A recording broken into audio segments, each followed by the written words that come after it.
গত সরকারে যারা ছিলেন দেখেছেন কিছু শিল্পী সংসদ থেকে গান গেয়েছেন, সংসদকে বিতর্কিত করেছেন, সংসদকে অলঙ্কিত করেছেন।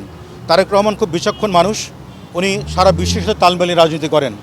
শিল্পীদের ব্যাপারে উনি কথা বলেছেন, উনি বলেছেন যে বহু জায়গা আছে শিল্পীদেরকে প্রোভাইড করার জন্য।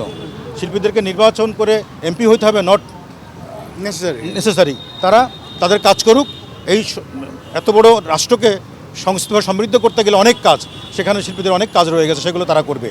এবং সে যথেষ্ট পরিমাণের সহনশীল এবং যথেষ্টভাবে তার সুস্থ মানসিকতা আছে যে বাংলাদেশকে সুস্থ রাখার জন্য সবার ঐক্যবদ্ধভাবে কাজ করতে হবে। সেক্ষেত্রে আমাদেরও সেই নির্দেশনা দিয়েছেন। যারা পরীক্ষিত এবং প্রমাণিত এই বাংলাদেশের সংস্কৃতি ধ্বংস করেছে, বিতর্কিত করেছে, অপসংস্কৃতি এখানে বিরাজ করিয়েছে, তাদেরকে বাদ দিয়ে আমাদের সুস্থ সংস্কৃতি গড়ার ক্ষেত্রে সবাইকে ঐক্যবদ্ধভাবে কাজ করতে হবে। কিন্তু যদি কোনো শিল্পী, কোনো সুরকার, কোনো খেলোয়াড়, কোনো নামকরা ব্যক্তি যদি নিরাপত্তা চান, যদি সে নিরাপত্তাহীনতায় ভোগে, তাকে নিরাপত্তা দেবার দায়িত্ব সরকার নেবে। তারেক রহমান স্পষ্ট করে বলেছেন যে কেউ যেন নিরাপত্তাহীনতা না ভোগে, সবাইকে নিরাপত্তার দায়িত্ব দেওয়া আমাদের। এই জন্য সবাই ঐক্যবদ্ধভাবে কাজ করার আহ্বান তিনি জানিয়েছেন। আমরা সবাইকে সাড়া দিচ্ছি, সবাইকে আহ্বান জানাচ্ছি, আসুন, একার পক্ষে কোনো কিছু সম্ভব নয়, সবাই মিলে দেশটা ভালো রাখি, সবাই মিলে সংস্কৃতি সুন্দর করি, সবাই মিলে সুস্থ বাতাসে বসবাস করি। হিন্দু, মুসলিম, বৌদ্ধ, খ্রিস্টান সবাই আমরা ভাই ভাই, এক ছাতার নিচে সবাই আনন্দ হাসি খেলে সবাই মিলে কাজ করব। রাষ্ট্রপতি সৈয়দ জিয়া রহমান নতুন কুড়ির মাধ্যমে প্রত্যন্ত অঞ্চলের প্রতিভাগুলোকে তুলে এনে সারা বিশ্বের কাছে তুলে ধরতেন। তিনি ছিলেন সাংস্কৃতিক মনা মানুষ। পরবর্তীতে রাষ্ট্রপতি সৈয়দ জিয়া রহমানের পরে দেশনেত্রী বেগম খালেদা জিয়া তিনিও সাংস্কৃতিকভাবে একটা বিপ্লব সৃষ্টি করেছিলেন সারা বাংলাদেশে। সারা বাংলাদেশ এবং সারা বিশ্বের সাথে বাংলাদেশের যে সংস্কৃতি আদান প্রদান, সেটি কিন্তু যথেষ্টভাবে করেছিলেন সুস্থ সংস্কৃতি চর্চা। তার পরবর্তীতে রাষ্ট্রপতি সৈয়দ জিয়া রহমান এবং বেগম খালেদার সুযোগ্য সন্তান তারেক রহমান, উনিও সুস্থ সংস্কৃতির পক্ষে কাজ করে যাচ্ছেন। উনি একটা কথাই বলছেন যে সংস্কৃতি সমৃদ্ধি করা ছাড়া বাংলাদেশের ভাবমূর্তি এবং বাংলাদেশের অস্তিত্ব রক্ষা করা সম্ভব নয়।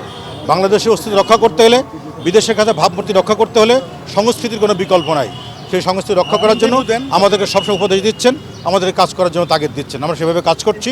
আশা করছি যে আগামী 12 তারিখের নির্বাচনের মাধ্যমে জনগণের রায়ে বিএনপি সরকার গঠিত হবে এবং তারেক রহমান দেশের প্রধানমন্ত্রী হবেন।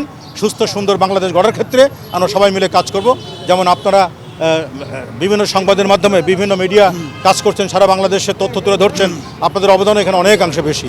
তো আপনাদেরকে সকলকে ধন্যবাদ জানাচ্ছি, সাধারণ মানুষকে ধন্যবাদ দিচ্ছি যে সারাদিন 12 তারিখ ভোট কেন্দ্রে যান, নীরবে নির্বিঘ্নে ভোট দিন, আপনার রায় আপনি নিজে হাতে প্রকাশ করুন এবং আগামী 13 তারিখে যেন নতুন সরকারে, নতুন বাতাসে, নতুন আবহাওয়ায় বাংলাদেশ সুন্দর করে চলতে পারে সে আশাবাদ ব্যক্ত করে সবার কাছে দোয়া প্রার্থনা করছি। আল্লাহ পাক আমাদের সবাইকে ভালো রাখুক।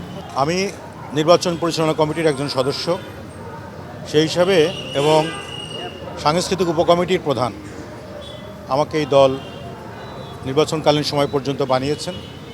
সেই আলোকেই সাংস্কৃতিক কর্মীদের নিয়ে, আমার এই পরিবারের ভাই বোনদেরকে নিয়ে সারা বাংলাদেশে আমরা কাজ করছি।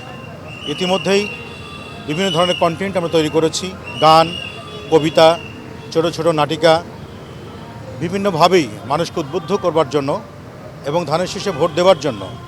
17 বছর ভোট না দেওয়ার যে আকাঙ্ক্ষা ভিতরে কাজ করছিল, যে হাহাকার, যে কষ্ট মানুষের মধ্যে ছিল, সেই 17 বছর পরে একটা সুস্থ সুন্দর পরিবেশে মানুষ ভোট দেবে।